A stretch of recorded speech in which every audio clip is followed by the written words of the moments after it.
Welcome back to the Deep Dive. Today we're tackling, well, a really foundational piece of South African law, especially if you're in healthcare or studying it. That's right. We're looking at the Pharmacy Act 53 of 1974. Now, 1974 sounds old. Ancient, almost, in legislative terms. It does, but don't let the date fool you. This thing has been amended, consolidated, updated constantly. Our source material shows the latest review was August 2025.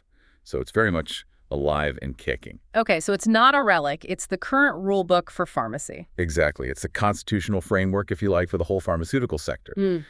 Anyone practicing, studying, even just interacting with pharmacy needs to grasp this. It's fundamental. Right. So that's our mission today. Cut through the, let's be honest, pretty dense legal text and figure out what it actually does and why it matters. Okay, let's unpack this. Looking at the long title, the official summary, what's the core job of this act? Well, its purpose is pretty wide-ranging. Basically, it sets up the regulator, the South African Pharmacy Council, or SAPC, gives it its powers. The SAPC. We'll definitely need to talk more about them. Oh, yeah. And crucially, it extends the council's control into the public sector, too. That's a really key point. Interesting. So not just private pharmacies. Nope, public sector, too. Then it covers, the basics, pharmacy education, training, who needs to register, how pharmacies can be owned and run. And the enforcement side. Absolutely. Yeah. It gives the council teeth, investigative powers, disciplinary powers. It pretty much governs everything from, say, the university lecture hall right down to the person handing you your prescription. Okay, let's start with that regulator then, the SAPC. Chapter 1 sets it up. It's more than just a committee, right? Oh, much more. It's established as a juristic person. Think of it like a legal entity in its own right. It actually succeeded the old Interim Pharmacy Council. And it has a physical presence. Yep, head office is in Pretoria. Yeah. But here's maybe the most significant line in this early part, especially for understanding its reach. Section 52A. Okay, Section 52A, what does it say? It explicitly states the act is binding on the state. Binding on the state. Wow. Okay, that raises the stakes immediately, doesn't it? It really does. Because that means the SAPC isn't just overseeing private chemists on the high street. It can regulate state facilities like government, hospitals, and clinics. Precisely. That direct line of authority over state entities is huge. Yeah. So given it has this power, what's its core mission? What are the objects the act sets for the council? Right. What's it supposed to achieve? What's really striking is how focused they are on patient health, not just, admin. The primary object is promoting the health of the population. Okay, broad health promotion. But then it gets specific. Promoting pharmaceutical care that achieves definite therapeutic outcomes for the patient. Definite therapeutic outcomes. That sounds quite demanding. More than just dispensing correctly. Way more. It implies a responsibility for the result of the therapy.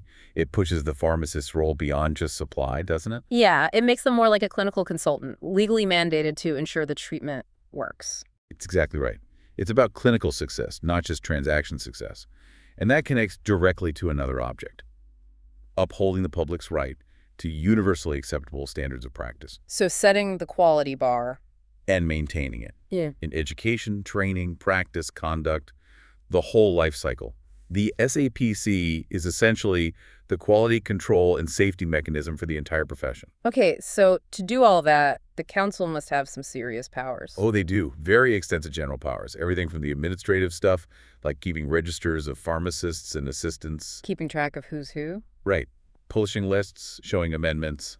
But also appointing examiners, running exams, issuing certificates. They approve training programs for pharmacists. They control entry into the profession. And exit, too. They have the power to suspend or cancel someone's registration. They appoint their own officers, inspectors, set their own procedures. But you mentioned one power earlier that sounded particularly crucial. Section 4 CA. Ah, yes, the scope of practice. This is massive.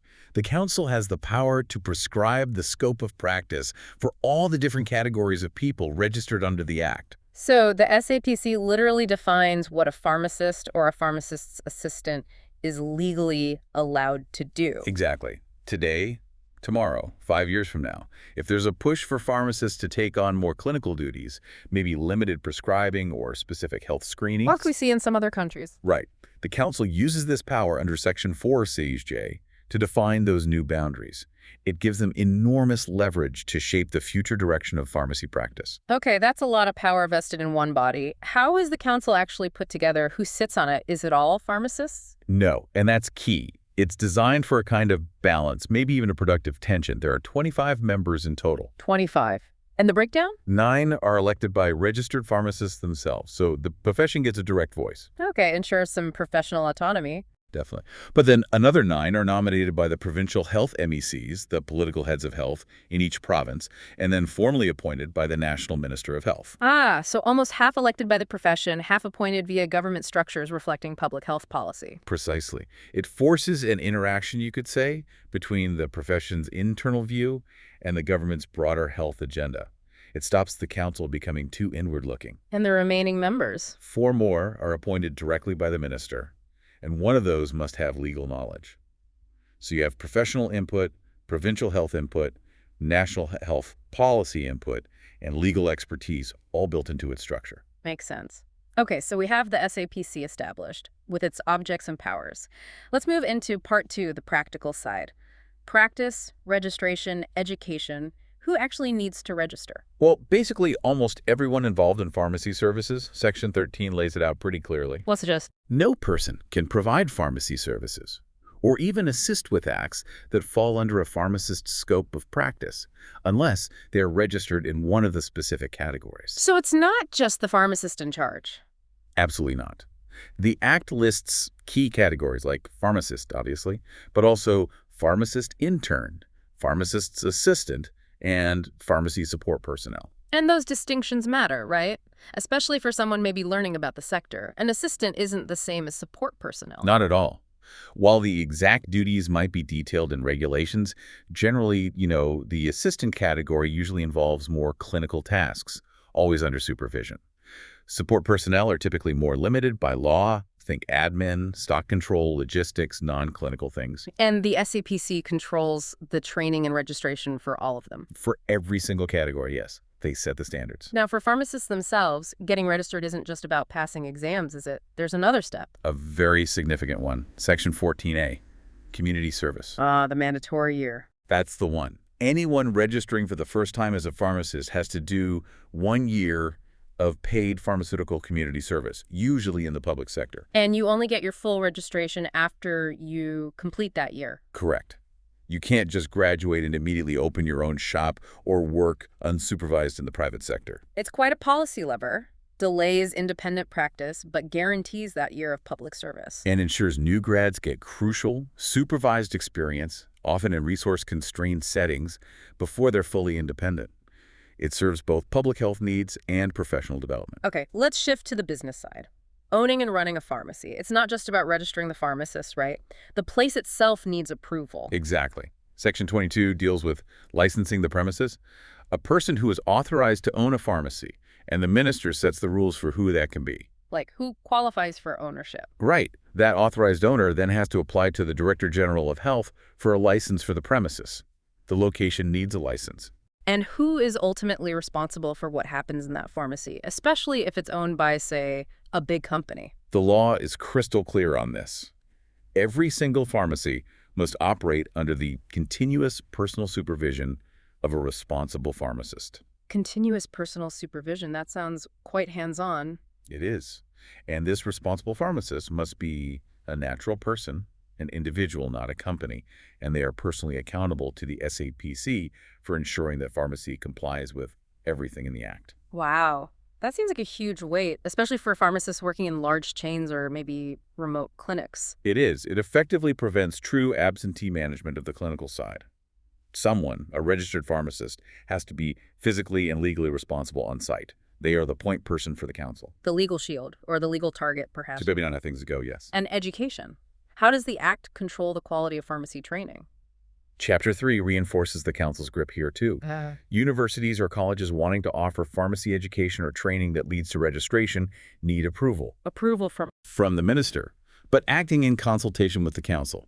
So the SAPC gets direct input into setting and maintaining the standards of education. So they control quality right from the start. Exactly. They can even conduct their own exams or evaluations before registration, just to double-check competence.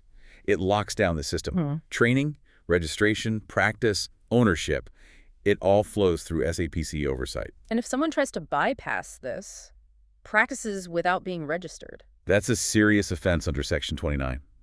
practicing for gain, running a business as a pharmacist, even just pretending to be one when you're not registered, all liable to a fine. What about using the names, like calling your shop a pharmacy? Also prohibited for unregistered people. You can't use terms like pharmacy, chemist shop, drugstore, or anything similar that might imply you're registered when you're not.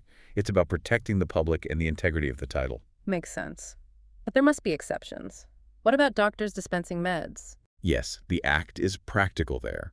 It explicitly states it doesn't stop medical doctors, dentists, vets, or nurses from supplying medicine directly to their own patients as part of their practice. Okay, so it respects other professional scopes. And obviously, it allows the employment of pharmacist interns or assistants, provided they are properly registered and supervised according to the rules. Right, that covers the framework. Now let's pivot to Chapter 5. This is where the council really shows its authority, accountability, and discipline. This is essentially the disciplinary heart of the Act. Section 39 gives the council the power to launch an inquiry into any complaint, charge, or allegation of improper or disgraceful conduct against someone registered under the Act. Improper or disgraceful conduct, that sounds quite broad. Is it defined anywhere? The Act defines unprofessional conduct broadly in Section 1, basically covering anything improper, disgraceful, dishonorable, or unworthy. It gives the council quite a bit of latitude. So if the council decides to investigate someone, what rights does that person have? Is it just an internal committee decision? No, definitely not. The process has strong procedural fairness built in. Section 40 is key here. What does it guarantee? It guarantees the accused person the right to answer the charge and to be heard in their own defense. They can represent themselves or use a legal representative. It mirrors due process you'd expect in a more formal legal setting. So it's a proper inquiry and not just a summary judgment. Absolutely. Fairness and the rule of law are central to the disciplinary process. Does the Act single out any specific types of misconduct beyond the general unprofessional label? It does. It highlights certain things that clearly undermine public trust, especially around money. Section 42 is a good example. What's that about? It specifically forbids pharmacists from making or trying to recover excessive charges for things they supply. Preventing price gouging on medicines or devices. Exactly. It recognizes the vulnerable position patients can be in and the pharmacist's ethical duty. Then there's Section 43, the commission rule. Commission. What kind of commission? It prohibits pharmacists from paying any kind of commission or giving any reward to anyone, implicitly doctors or vets, in connection with a prescription they've issued. So preventing kickbacks. Precisely. It's designed to ensure prescribing decisions are based purely on the patient's clinical needs, not distorted by dodgy financial arrangements between the prescriber and the dispenser. It keeps clinical judgment separate from commercial incentives. Very important for trust. What about things like lying to get registered or pretending to be someone else? Section 30 covers that. Penalties apply for making false statements to get registered, messing with the official register, or impersonating a registered person. Basic fraud protections. Okay, so if, after this formal inquiry, the council finds someone guilty of misconduct, what happens? What are the penalties? Section 45 outlines the options. Depending on how serious the misconduct is, the council can impose a range of penalties. All that jazz. It could be a formal reprimand or a caution. For more serious stuff, they can suspend the person's registration for a set period.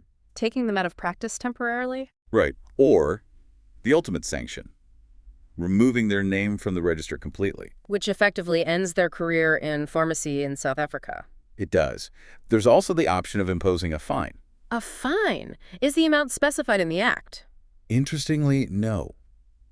The Act says the fine can be up to an amount determined by the minister, published in the Government Gazette. Why do it that way? It allows for flexibility. Inflation changes. The perceived severity of certain offenses might change.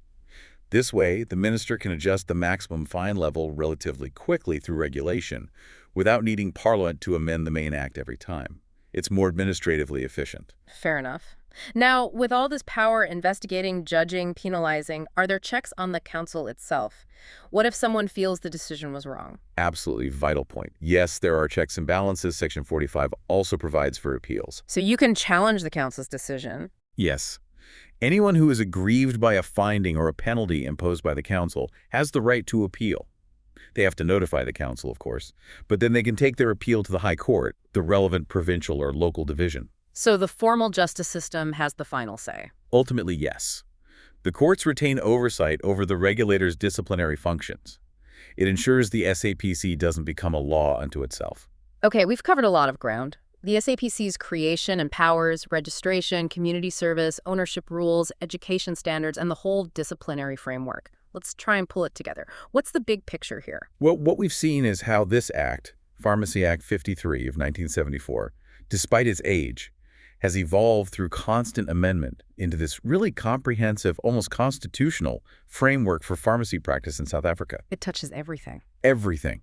From who can even study pharmacy, to the mandatory public service year, how a pharmacy must be run day to day, who takes responsibility, right down to the ethical and financial conduct of practitioners and the consequences if they step out of line. And this deep dive really highlights how an older piece of legislation stays relevant. Exactly. Through that continuous updating, it's created this powerful, centralized regulator, the SAPC, which has this dual role.